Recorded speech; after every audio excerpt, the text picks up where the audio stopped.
ल यो Corolla border China border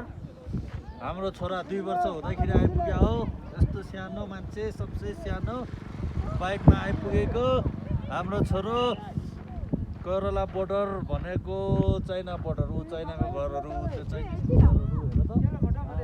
यहाँबाट जाँदो रहेछ भित्र सामान निकाल्ने हो अनि हेर त कस्तो राम्रो डाँडा हो बजार त्यहाँ रहेछ बजार खोलेको छैन है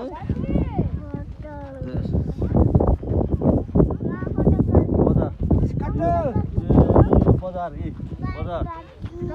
this is marketplace and that is China buildings हैन सब आउँदो रहेछ दामी ठाउँ यस्तो चिसो आम्मामा कस्तो चिसो छ तेरो